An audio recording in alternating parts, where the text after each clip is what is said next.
Would you agree that in the whole process of now that there are second thoughts on how this thing derived, that it may have come from a lab, that we should emphasize as much transparency as possible in pursuit of getting the answer?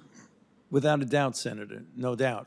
And then the next logical question would be that we don't know what we're going to get from the communist regime or the WHO, but we do know that through our Director of National Intelligence and probably DHS from Haynes and Mayorkas, that they probably got information there. And so since you believe in transparency, wouldn't you think that we should declassify all the information that we own so that you, Americans, independent researchers, can see what we've got to sort through how this thing started?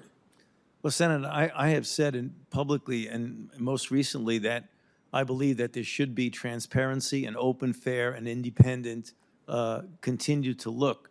As I've said, I still believe that the most likely scenario is that this was a natural occurrence, but no one knows that 100% for sure. And since there's a lot of concern, a lot of speculation, and since no one absolutely knows that, I believe we do need the kind of investigation where there's open transparency and all the information that's available to be made available to scrutinize. So since you've been the point person on just a variety of topics through the COVID saga, does that mean then you will ask President Biden to declassify that information? I don't think I can promise you. But I mean, would you ask him, since you believe in transparency, wouldn't it make sense that we get the information that we have?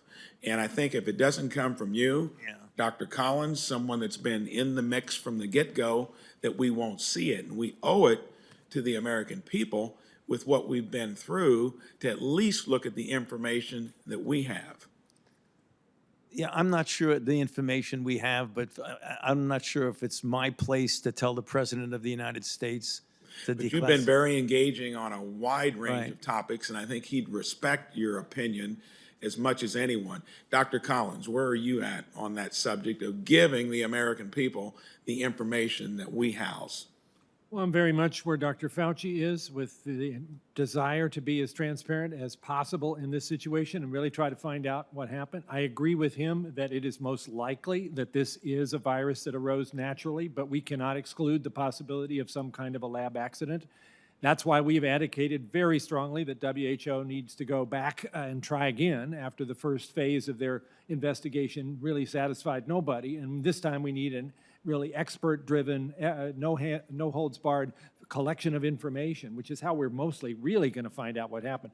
I'm just not in a position to know what might be in the classified documents and what else might be there that would not be relevant to this and might actually be harmful to national security. I take your point, but I know the president is very interested also in seeing truth come out here, so it may not require Tony or me to tell him that this would be good to make this as visible as possible. Well, I think for the American public, if we're relying on the WHO to do it again, even though it seems like they've had a somewhat of an epiphany that we need to dig deeper, I think if it doesn't come from the two of you to ask for simply the release of information, of course, keeping hidden anything that would be something that could not be exposed, but I'm guessing there's a good bulk of that that would be benign in terms of just the information we have about the origin of the disease. So I think for many of us, many Americans, with what we've gone through, we ought to at least be willing to look at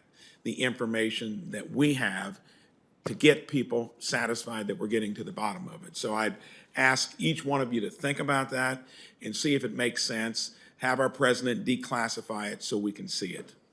Thank you. Thank you. Thank you. Senator Moran.